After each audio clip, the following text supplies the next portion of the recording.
So Lina is with us. Do you hear me? Yes, we hear you. Do you hear us? Yes. Lina, thank you so much for being with us. We know it's a bit late for you, so thank you for making it. We're truly appreciative. We have to tell you that we were not affected by football. We have a very nice audience for your film. Thank you so much for being with us as well, the crowd.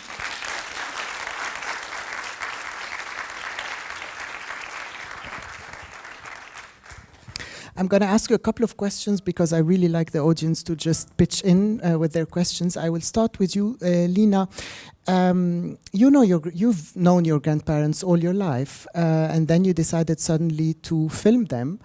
I would like to ask you, how easy was it for you to just decide that I want to do a film about my grandparents?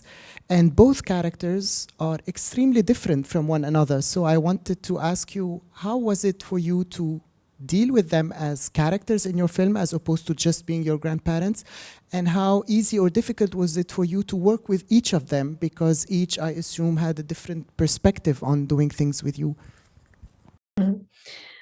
First of all, thank you so much for having me. I tried my best to come, but it's impossible. But I'm so happy to be able to exchange with you, and thank you for all the people that came to the screening. I've always thought of them as enigmatic figures, and my grandmother was maybe the one that I thought I would film. This meeting is being recorded. And I always I always thought of her as a feminine enigmatic figure, but I never really dared to think that one day I could actually film her and ask questions. But I was telling her that one day I will come film you, and one day I will come film you. And I was always feeling that, of course, she was a bit embarrassed and she was a bit shy, but I always felt like she was kind of expecting me to come at a point, because I was saying that for so long. And so when I learned that they were going to separate after 62 years of marriage, it was like an electroshock for me, like a waking up call. I realized that they could disappear without passing on their story to me. And I decided to film them. And my grandmother hosted me very easily, because for her it was a way to spend time with me. And she really appreciated the fact that I was interested in her life, even in the most intimate parts, even though, of course, some things will remain too intimate to be said or formulated. As for my grandfather, he was always very distant with the family and didn't speak a lot. So for me, the real challenge was to film him. I didn't really know if he would talk to me, if he would answer, if he would accept my camera. But at the same time, I felt that he wouldn't reject me. Maybe I would annoy him a little, but he would never reject me. And he actually never rejected me. At first, it was like I was a bit like invisible. But as usual, because with or without camera, he just says hi and then you're invisible. So it took some time for him to understand that what I was doing was actually serious. And after a couple of months, he started accepting my presence and even like making the effort of asking me, okay, what do you want to know today? But it took a long time. But I have to say that I was very lucky in the process of this film. I also did it because I knew and I felt that my family would accept me, even though many things will remain in silence, but at least they were accepting my presence and the fact that I wanted to capture this silence in their story. You mentioned a lot of things already, and the film has so many topics and so many layers. I mean, there is the very personal layer, but there is also a universal layer. You're discussing a country that you might have never visited. Algeria is always there for you, but you have never been there, and basically your father also has been there for little times. How was it for you to put the documentary together? Like bringing all of these layers. You're talking about migration. There also is the colonial French part. There is also belonging. There is the notion of home. Was it easy for you to bring all of these notions together? Because, I mean, for me at least, I felt the film was so smooth in taking us on this journey, but it has so many different layers, but also difficult layers. How was it for you to bring the whole film together? I'm happy that you're saying that it has different layers, because that's what I felt since the beginning, before filming them, that their story is not only an intimate, singular personal story, but that it tells the story of a much wider a much wider story, and it tackles not only migration, but also workers' environment, family relationships, transgenerational relationships. And the thing is, when I started the film, my dream was to be able to tackle all of these subjects, but it was really the big challenge. And I wasn't sure I would succeed in doing it. And I think it was a matter also of the way that the film was constructed, because I started filming without really having a narrative in mind, as I filmed in an urgent, vital way. I didn't think of like the narration before started filming. And then I started working with my editor, who is a Lebanese editor living in France since 30 years, Gladys Joujou, who was also discovering the story of Algerian colonization, French colonization in Algeria, while discovering the story of my grandparents, as she didn't know much about it. So the fact that she was also discovering these two stories at the same time really emphasized the link between the singular and personal and the collective story. And for me, I always thought of what happened to my grandparents as a consequence of what happened to them as a people. And so I always felt there was a link between the collective story and their intimate story. And I think because I had that in mind during the whole process, it influenced the way that we edited it and the way that I went back to shoot, because I was doing many phases of like shooting, writing, editing, and then going back to shoot. Because I was filming alone and taking the sound alone, I was very free to go back and forth and to try things that maybe I wouldn't have tried if I had a team, you know, and if I had like this, the need to organize the shootings. I was just feeling, okay, I have to try this and that, and I would go and come back and see what it represented on screen and go back. So I also think because it was what I instinctively thought and felt before starting, without really knowing if it was true. You know, it was not a truth, it was a feeling. You mentioned the editing that you did with Gladys Joujou, which is a very fluid. The editing is very fluid, and I wanted to ask you about archival material. There is so much archive in the film, which really brings the past stories to life. Did you know from the very start that you wanted to bring in archival material, or was it a decision that you did with Gladys together? And how did you collect all of that? Because you obviously saw so many photos, there are videos, you know. I knew since the beginning I wanted to include the archival footage that my dad was filming in the 90s, because it was kind of a starting point for me when I knew that my grandparents were going to separate. My first reflex was to go watch these images again and try to find answers in them, because they have so much of Algeria in them, but at the same time, we never talked about it. So I felt like there was a gap between this world in which I was gravitating as a 3-4-year-old and what they actually said about Algeria, which is nothing. And so it started with these, my question started on these images, and I felt that I needed to include them in the film, but it actually took a lot of time to find their place. And we actually included them in the film in the last week of the editing, which was my biggest fear. I was afraid that we wouldn't find their place, because we didn't want them to appear as happy souvenirs of a family that before was connected and celebrating family events, and now is separating. Like for me, the images are not about family. They're really about exile, how we are recreating a country that you left 40 years after you left it, and how each little detail, each little aspect of the tradition or the culture is a proof that you were in this country and that this country is part of you. And so it was really about these traces. And so for them to be able to exist in the film, I had to say something on these images. And it took a lot of time to understand what and with who. Because at first I recorded my grandmother and I talking about them. Then I recorded us watching them. And eventually I understood that I had to talk about them with my dad, who is the one that filmed them. And I had to let him ask me questions also, because these images also represent what I felt and what I thought. At the time, which was I thought this was Algeria, which was what I thought when I was younger. And I will ask you one final question so that you can prepare your questions in the audience as well. The film is called Their Algeria, and this is a film that you did. Is this your Algeria in the end? Yeah, that's. I always say that I called it Their Algeria because it is only through their Algeria that I could find my Algeria. So it is really the process of the film, all the questions, all the non-answers also, the fact that I had to accept the silence once I understood where it came from, even though I don't always have all the answers. And so it's really through their perceptions of Algeria that I could understand better what my Algeria could look like, and that I could actually choose what my Algeria would look like.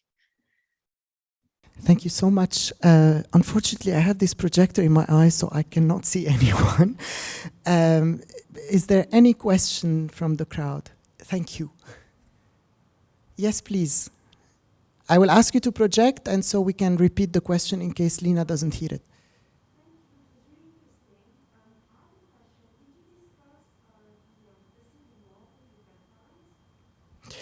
Thank you for the film. She found it very interesting, and her question is, did you discuss the civil war with your grandparents? We didn't really discuss the civil war because as they arrived in France in the 60s and didn't live there at the time, of course they were following from far, but it wasn't really their daily realities as they were really living in France at the time. I discussed it more with my Algerian friends of my age rather than with them. Yes, please. Hi, Lina. Thank you for this movie. There aren't many female filmmakers, and I'm certainly very proud as a fellow Algerian to see a female Algerian filmmaker. So well done on the film. Your dad comes across as very successful, very intelligent, very balanced, and yet his denial of the separation is quite striking in the film. Can you explain that? So, Lina, thank you for the film, and she found it very striking because there are not so many female filmmakers, and as an Algerian filmmaker, she was really happy to see that.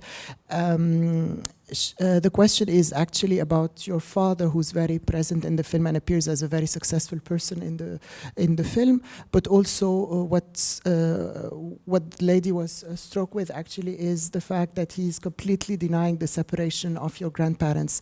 Do you have an explanation for that? I think my dad's generation is really specific in the way that they handle intimate issues. He's also a heir of silence. He inherited from the silence of his dad and his mother and his family. And I was actually surprised by his denial. I never thought that he would actually say, no, they're not separated. But I think it's like he grew up in such a myth. Everything was a myth. The fact that they were Algerians and that they would go back to Algeria and live there, which never happened. The fact that, his dad sacrificed everything for them to have a better life, and he was seeing that he was actually not so happy and not so satisfied with his life, and that he was still struggling. So all of these conducted him to be in a denial of the difficult, maybe the difficult things that were happening to the family. I don't really know why he keeps on denying that. I think it's very hard maybe to accept that after 60 years, at 80 and 84, your parents are separating. Also because I think in this culture it's not accepted, and there's always a fear of what other people would think around our family. So I think it's also a kid's denial. I think it's not only an adult's denial. And I think it doesn't really has a link with my dad being successful or not. It's really linked to the way that he grew up in this family and what he was told to believe in. And there was a lot of myth. So I think he wanted to keep this last myth of his parents ending up and finishing up their life together, which didn't really happen. Further questions? Yes, please. Thank you so much for the representation as an Algerian. It was very eye-opening. My question is, towards the end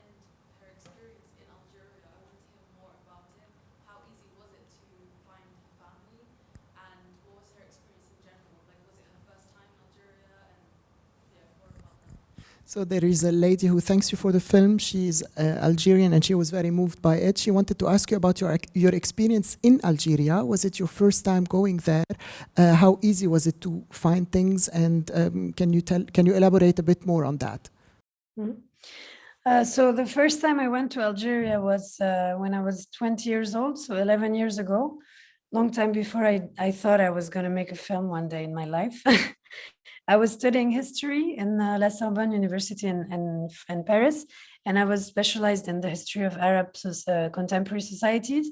And my teacher organized a trip in Algeria with a couple of students. So that's when I went there for the first time. And that's when, once I got there, I realized that I knew everything about the official story of Algeria and the French colonization there. And I knew everything about the story of decolonization, but I didn't know anything about what my grandparents really had lived there. I only knew the name of the village and more or less the region where it was, but I had no idea how they had lived through the war, the colonization, what their family were doing, what kind of job they had, if they had a rural or city life. So all of these questions popped into my mind at the age 20 when I was studying history and I had my first travel there. And then it stayed at a corner on the back of my mind. And I went back to Algeria in 2015. So 4 years after, as an actress, to shoot in a film called I Still Hide to Smoke in Algiers. So I kind of discovered Algeria through academics, through art. And the last step was through the family history. And actually I filmed the sequences in Algeria, which are the last images of the film, while I was doing a residency, because I pitched the film in a festival in Béjaïa, Rencontre cinématographique de Béjaïa. And there I won a residency in Algiers, Les Ateliers Sauvages, where I stayed for 1 month. And while I was there, through the work of the film, through the work of arts, I felt I had to go see the village of my family, and I couldn't anymore only relate to the country through artistic projects, and I had to confront my family story. And this is when I decided to go to the village, and I was actually very surprised to discover this village under the snow, which I didn't expect. And it's a real rural village, like I remember my grandfather and my dad talking about mountains, but I didn't really, realize how really mountainous it was, and that they really came from the mountains and from a small rural village, very poor. And when my grandfather was talking about misery, I didn't really realize what he meant by that. And so it was a real emotional discovery and shock also to discover this village after having also, been in festivals and in art places. And so there was a big contrast also between the life that I was leading as an adult there, connecting with Algeria through my work as a filmmaker, and the actual life of what my family went through there. So now, I'm really eager to go back now with the film to be able to share it with the family members that are there and all the people that I've met there when the conditions allow it. I would like to ask you one final question to close this talk, Lina. Your father says at some point, I am Algerian, even though I'm born in France, I am Algerian. Do you believe the same? Yeah, I'm also part Algerian. It's not as easy for me to say it like that. But what I can say is I feel French, Algerian, and also Palestinian, as my mom was born there and came to France at age 30, and Palestinian Arabic is my first language. So I feel that now I can say that I feel the three identities are part of me, and I don't have to choose between any of them. Also because I'm trying to reappropriate my story to myself and tell it with my own words, so I can decide how to define myself.